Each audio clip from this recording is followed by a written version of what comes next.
Olá pessoal, sejam bem-vindos a mais uma aula de Ética 2.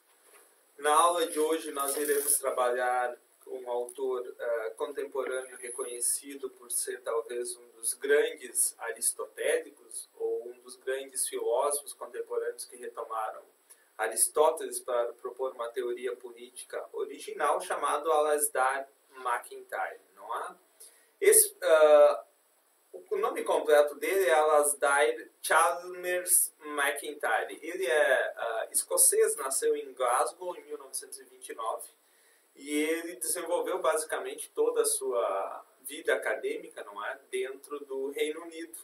Ele fez seus estudos em filosofia analítica na tradição tomista, ou seja, estudou muito Tomás de Aquino, na Universidade de Oxford. Então ele tem uma boa conexão entre a história da filosofia associada ao método analítico de pesquisa, o que concede ao MacIntyre uma certa característica interessante em relação ao modelo de filosofia política dele, que não é um modelo, digamos assim, tão histórico, mas também não é um modelo calcado em uma teoria meramente analítica de análise conceitual, como fazem alguns autores, especialmente autores associados ao que nós já vimos, não é? A chamada corrente metaética, ou a área da metaética dentro do tema de filosofia prática. Então, MacIntyre é um autor, digamos assim, que consegue circular muito bem entre essas áreas, e ele tem uma visão, digamos assim, muito particular em relação ao modo como a filosofia política deve se comportar ante os fatos sociais. Ou, basicamente, nós deveríamos, segundo ele, entender o nosso mundo social de uma forma extremamente prática ou clara, sem fazer longos devaneios, não é? De um ponto de vista metaético, porque exatamente esse é um grande problema que nós teríamos, digamos assim, na tradição da filosofia política da segunda metade do século passado, se nós quisermos imaginarmos um pouco do modo como esse debate se estabeleceu, nós poderíamos dividir esse debate entre os chamados universalistas e comunitaristas. Esse, no fundo, foi o grande fronte de batalha, não é, da tradição da filosofia política na segunda metade do século passado. Como o próprio professor Force, na obra Contexto e Justiça, costuma dizer, nós tínhamos de um lado os obcecados pelo contexto, que eram os comunitaristas, não é? E os completamente desapegados ao contexto, que eram os liberais. Então parece que nós tínhamos, dentro nesse cenário de discussão, autores pretensamente liberais, não é, que vêm de uma tradição liberal, muito preocupados com a ideia de um Estado mínimo. E quando eu digo a ideia de Estado mínimo, em termos liberais, é um Estado que não tem uma atuação de um ponto de vista de justiça social tão forte, em detrimento a visões comunitaristas, que são visões que normalmente os autores tendem a oferecer algum tipo de visão sobre a noção de sociedade e a visão de Estado muito mais atrelada a uma concepção de bem. Então, nessa equação, digamos, nessa disputa, que por muito tempo foi chamado de diálogo de surdos, porque exatamente os liberais proclamam alguma coisa, os comunitaristas não ouviam, por outro lado, os comunitaristas também se levantavam contra algumas questões liberais, mas os liberais simplesmente ignoravam tais questões. Então, é nesse debate de surdos, em parte, que nós encontramos o MacIntyre. E o que é interessante da teoria dele é exatamente uma tentativa de retomar a visão aristotélica para tentar conceber uma noção de comunitarismo político capaz de dar conta de um problema extremamente caro, segundo ele, não é? A visão política, a filosofia política, que é como nós podemos resolver os conflitos sociais de um ponto de vista político. E o que é interessante é porque quando a gente observa os liberais, tal como Rawls, que nós já estudamos, a gente consegue perceber exatamente o quê? Que para um liberal, as visões, ou as chamadas doutrinas morais abrangentes, ou as concepções particulares de bem que estão circulando na sociedade, ou seja, as visões religiosas distintas, as visões sobre questões sexuais, questões de liberdade, todas elas eram vistas como um espaço em que o Estado não deveria intervir, como uma espécie de neutralidade do Estado. Esse, na verdade, é um termo utilizado pelos liberais para dizer exatamente que o Estado deve ser neutro em relação às concepções privadas que os indivíduos têm sobre questões, concepções de bem ou fins que eles almejam. Então, não compete ao Estado definir, por exemplo, qual será a sua profissão. Não compete ao Estado definir qual será a sua religião. Então, nesse ponto, o liberal se apega a uma noção de neutralidade do Estado exatamente para dizer que o Estado não tem uma função ou não deve interferir tão fortemente. Qual é o ponto? Para um comunitarista, a McIntyre, a visão é um pouco distinta em relação a essa concepção daquilo que nós tomamos como sendo a função do Estado. Porque não se trata mais agora de observarmos como um Estado cuja visão central é a noção de justiça. Rawls fala, inclusive, não é que justiça é a virtude soberana, mas sim de falarmos de uma concepção de bem adequada dentro dessa sociedade. Por quê? Porque se a gente olha, então, nessa noção, a gente tem, de um lado, os liberais com uma noção de justiça que é neutra, e, por outro lado, os comunitaristas tentando oferecer uma visão não de justiça, mas uma concepção de bem daquilo que nós tomaríamos como uma ideia de bem comum. Então, se nós remontarmos aos modernos, a gente percebe que os modernos dão uma preferência às chamadas liberdades dos modernos ou direitos individuais. Ao passo que os comunitaristas, especialmente o McIntyre, faz uma retomada da tradição grega, especialmente Aristóteles, e tenta refinar a definição do politéu, ou seja, do cidadão dentro da polis. E nesses termos nós falaríamos, de um ponto de vista político, não é? Que nós somos mais do que indivíduos, como propõem os liberais, cidadãos. E essa visão de cidadania estaria diretamente atrelada a uma certa concepção de bem daquilo que nós consideramos adequado dentro dessa visão. Tanto isso é verdade que a McIntyre tem 3 obras, grandes obras, mas uma delas, escrita em 1988, é Justiça de Quem, Qual Racionalidade? E é muito curioso, porque um pouco antes disso ele escreve Depois da Virtude, em 1981, 88, Justiça de Quem, Qual Racionalidade? Em 1990, 3 versões rivais de entendimento moral, não é? Sobre o entendimento da moral. Qual é o ponto? Na obra Depois da Virtude, no capítulo 9, McIntyre faz uma pergunta que é extremamente curiosa, que ele diz, olha, nós temos 2 opções, Nietzsche ou Aristóteles. Se nós ficarmos com Nietzsche, a gente entra numa corrente emotivista, não é? Defende alguns valores que, no meu entender, não são os mais adequados. Por isso, McIntyre vai sugerir, então, que a gente fique com Aristóteles. Mas, antes da gente iniciar essa discussão com um belo exemplo que ele sugere, eu só chamo a atenção para o próprio título da obra de 1988, que é a Justiça de Quem, Qual Racionalidade, porque essa é exatamente a problemática do McIntyre. Se a gente está falando justiça de quem, não se trata mais de você defender uma visão liberal sobre justiça em termos de neutralidade. Porque se a gente fala em justiça, como o próprio título da obra sugere, é justiça para um contexto ou uma comunidade específica. Então, se é um contexto ou comunidade específica que define o que é justiça, a gente não pode pensar que um liberal conseguirá defender uma visão neutra de Estado em termos de justo, porque a própria visão sobre liberdade, sobre o que é liberdade, sobre a própria visão liberal, é uma concepção política. Então, esse engodo de que a visão liberal é uma visão neutra, não é McIntyre diz, não, isso é um equívoco. Porque, na verdade, a noção de justiça de quem emite ou determina exatamente o quê? Que a concepção de justiça é derivada exatamente de uma comunidade a partir do quê? A partir do segunda questão que ele coloca no título, não é? Justiça de quem? Qual racionalidade? A justiça de quem depende da comunidade onde isso se executa, a partir da concepção de racionalidade que nós teremos para isso. Se vocês pegam um Thomas Kuhn sobre a estrutura das revoluções científicas e os paradigmas da ciência, não é? Em um certo aspecto, o MacIntyre vai dizer que nós temos o mesmo tipo de discussão dentro do cenário político. Ou seja, nós discutimos concepções de justiça dentro de diferentes modelos.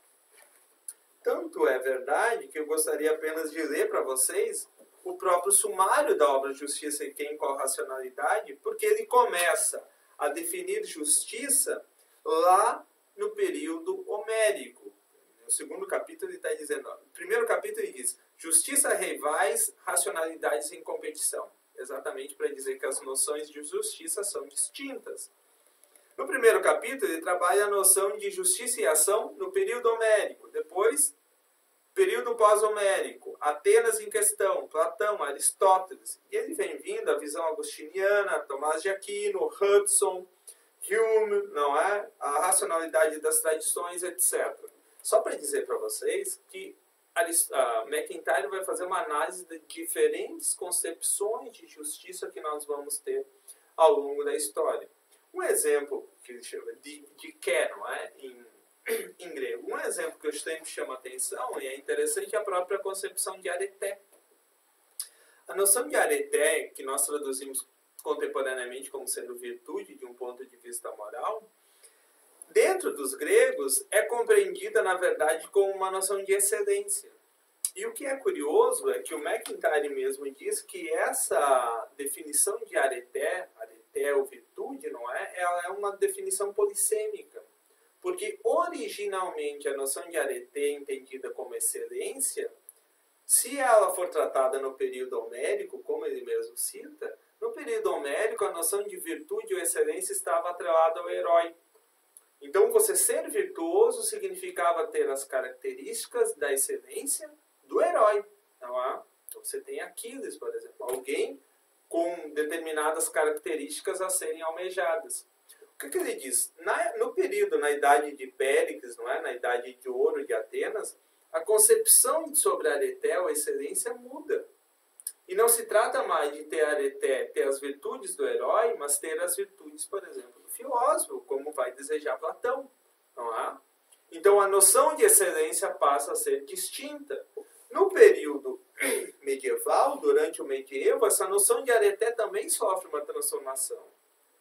E falar em virtude ou excelência não é mais falar em virtude atrelada ao herói ou atrelada ao filósofo, mas atrelada a uma visão cristã sobre aquilo que nós consideraríamos como sendo o bom. Do ponto de vista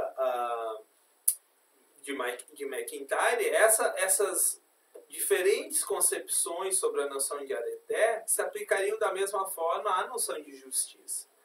Por isso que a pergunta para ele sobre justiça de quem é porque para você dizer o que é justiça, você precisa, antes de tudo, definir o contexto a partir de onde ela está sendo expressada.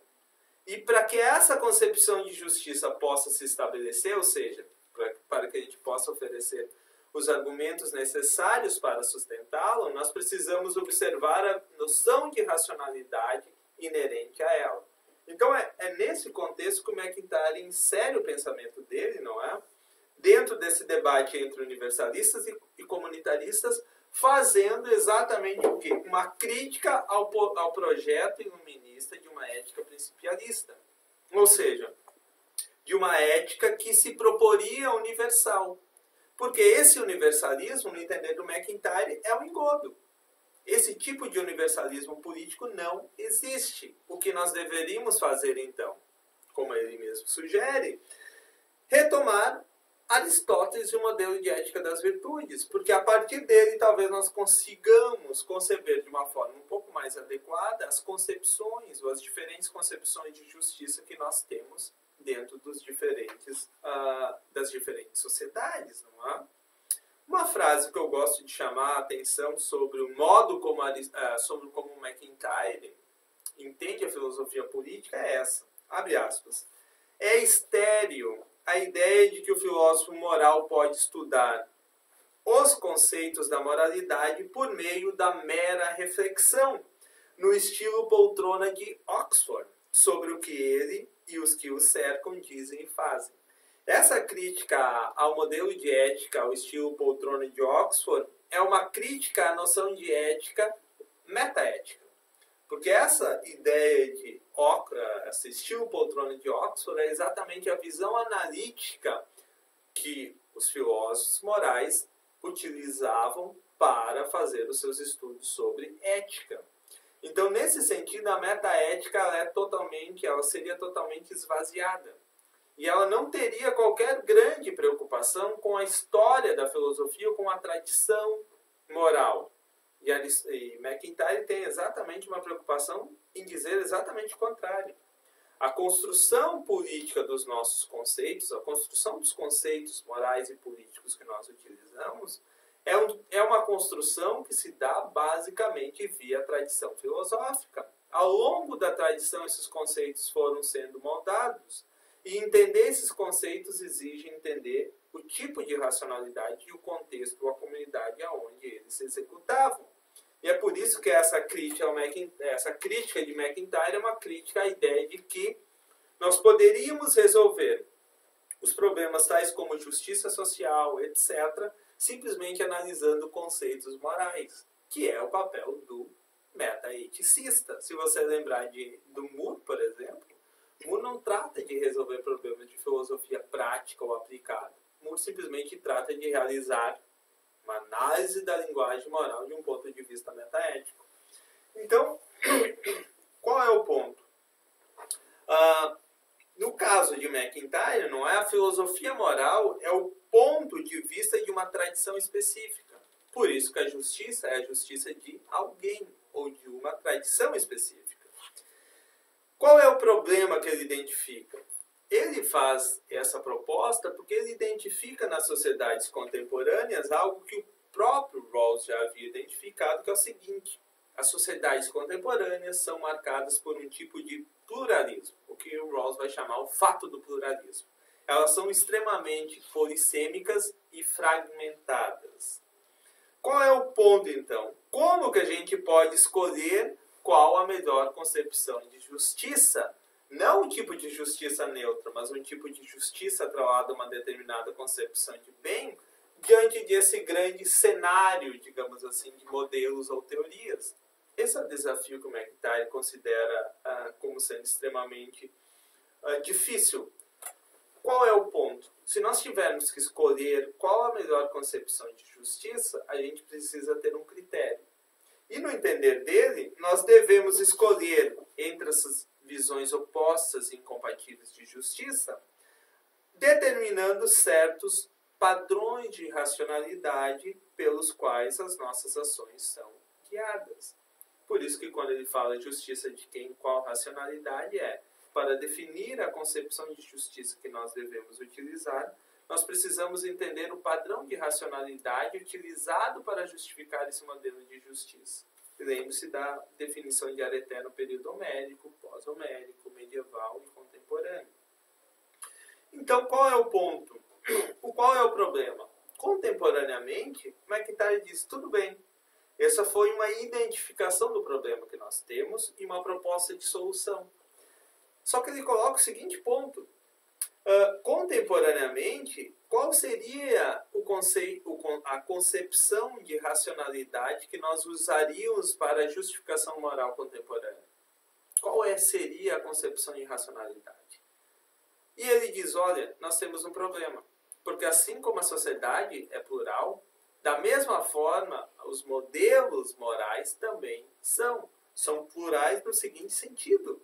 Nós temos diferentes visões sobre aquilo que é moralmente correto, ou diferentes concepções de racionalidade. E só para citar aqui para vocês, nós poderíamos utilizar, por exemplo, a corrente deontológica.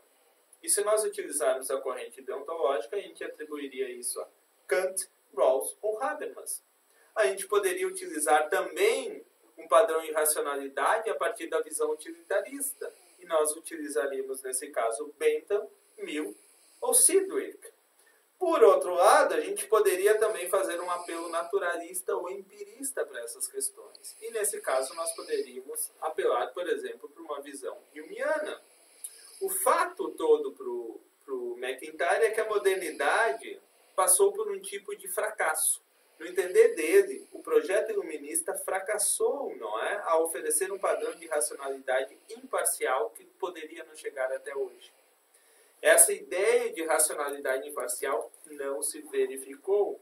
Então, o que nós tendemos a observar como projeto iluminista tem dois pontos extremamente problemáticos, segundo McIntyre. Primeiro, os iluministas tentaram substituir a tradição e a autoridade metafísica pela razão, tomando essa como universal e um modo e como meio de atingir a todos.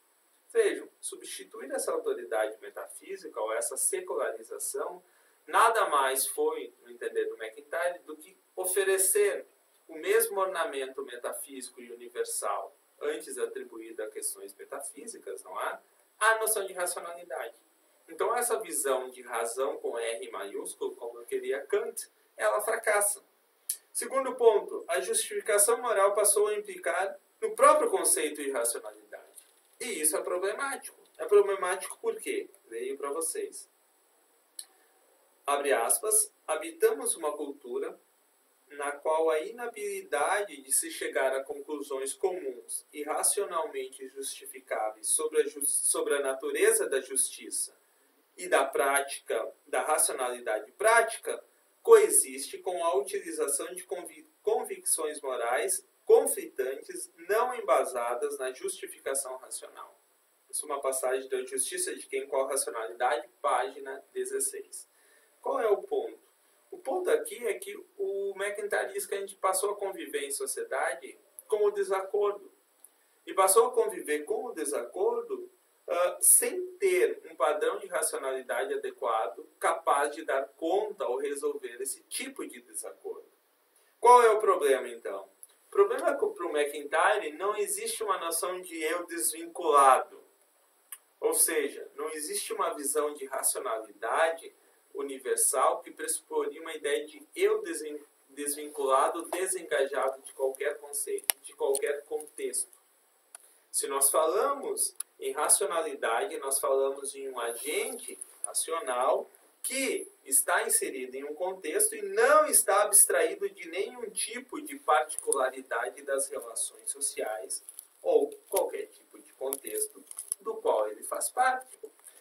O que acontece, então? A tese do McIntyre diante disso é fazer exatamente isso.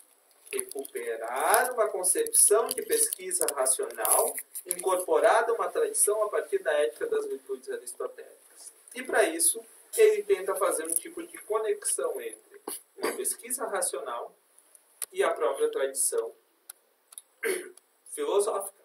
Então, essa ideia, essa associação, no entender do McIntyre, é extremamente benéfica se nós quisermos resolver o problema dessa fragmentação de valores que nós possuímos contemporaneamente nas sociedades. Qual é o primeiro ponto? O conceito de justificação racional deve ser aquele que melhor se conforma ao tipo de pesquisa. E esse tipo de conceito de justificação racional deve ser essencialmente histórico. Porque se a gente não tem mais uma noção de racionalidade universal, a ideia básica é justificar, oferecer uma justificação racional, é como narrar como o argumento chegou ao ponto que está. Essa é uma frase do McIntyre na página 19. Então, justificar é explicar como nós chegamos a esse tipo de posição. Segundo ponto, a questão da verdade e da justificação racional decorrem do contexto. Em outras palavras, abre aspas, as reivindicações são feitas em nome de doutrinas cuja formulação é determinada temporalmente. E o conceito de atemporalidade é um conceito com uma história. Então, a própria noção de conceito atemporal, neutralidade do Estado, tudo isso, na verdade, ou no entender do McIntyre, são expressões, não é? Ou são conceitos, concepções oriundas ou derivados de uma história ou de um contexto. Então, nesse ponto, nós temos duas questões. Primeiro ponto, justificação racional é uma justificação histórica, ou seja, passa pelo contexto esse tipo de justificação. E segundo, A noção de verdade atrelada a essa ideia de justificação racional decorre do contexto. Então, nós não podemos imaginar um modelo universal. Terceiro ponto, a própria racionalidade é um conceito como a história. Ou seja, não existe racionalidade com R maiúsculo, e sim racionalidades distintas, ou as racionalidades das diferentes tradições. Por isso que eu retomo o título da obra do MacIntyre quando ele diz: justiça de quem? Qual racionalidade? Ou seja, qual a tradição ao qual está inserida-se com essa concepção de racionalidade. Qual é a vantagem quando o MacIntyre faz isso, não é? Segundo ele, nós temos duas vantagens ao tentar retomar o projeto iluminista: observar o fracasso da universalidade proposto por ele e tentar oferecer uma visão comunitarista. A primeira vantagem: seria possível explicar melhor a diversidade de pontos de vista dentro de uma mesma tradição, em detrimento ao projeto atemporal e ahistórico do iluminismo. Quer dizer, se nós concebermos que as nossas concepções de justiça são derivadas de uma noção de racionalidade, e essa racionalidade é fruto das tradições, a diversidade sobre os pontos de vista, sobre justiça, etc., podem ser mais facilmente explicados simplesmente observando uma narrativa da justificação desses conceitos. Isso é extremamente vantajoso em detrimento das visões universalistas ou atemporais e ahistóricas, tais como a do iluminismo. Segundo ponto, reconhecer a diversidade das tradições de pesquisa. Isso é fundamental, cada uma com o seu modo de justificação racional. Por quê? Porque isso não implica na impossibilidade de resolver a incompatibilidade entre as tradições. Aqui o MacIntyre faz uma espécie de crítica ao relativismo e ao perspectivismo. Porque ele diz assim: vejam bem, eu não defendo o modelo universalista de ética, mas isso não implica que diferentes racionalidades oriundas de diferentes tradições não possam ser comparadas. Não há? E se elas podem ser comparadas, talvez a gente pode conceber, não é? Que determinadas tradições ou modelos de racionalidade são mais adequados para justificar o fenômeno moral do que outros. Isso é um exemplo claro para MacIntyre quando você pensa que a concepção metafísica, não é? Ou o contexto de uma tradição cristã não parece oferecer argumentos tão sólidos para definir a noção de racionalidade quanto um contexto, por exemplo, como contemporâneo, ou mesmo um contexto como os próprios gregos ofereceram. A grande questão em disputa aqui é: há uma dificuldade, sim, em dizer qual racionalidade e de qual tradição é mais relevante, mas ainda assim isso não impede o trabalho de comparação entre as mesmas. Então nós teríamos assim, não há, duas vantagens extremamente interessantes. O que eu queria deixar para vocês agora, e isso é um ponto interessante, não é? A pergunta que eu coloco para vocês é, deixa eu só passar aqui, não é? Aqui, não é? A pergunta que eu deixo para vocês é: como nós deveríamos, então, compreender as sociedades contemporâneas em termos de moralidade? Ou como nós poderíamos definir o melhor modelo de justiça dentro da nossa sociedade contemporânea ou dentro das nossas tradições contemporâneas? Então, essa é a pergunta que eu gostaria de deixar para vocês como fundamental. Como podemos entender o desacordo moral? Se quiserem colocar de uma forma um pouco mais refinada, digamos assim, não é? Como nós poderíamos conceber ou resolver o desacordo moral a partir da visão MacIntyriana sobre a ideia de que diferentes concepções de justiça derivam de diferentes concepções de racionalidade oriunda das diferentes tradições. Então essa é a pergunta que eu acho que seria fundamental a gente entender. como conceber a noção de desacordo moral e como tentar resolvê-la.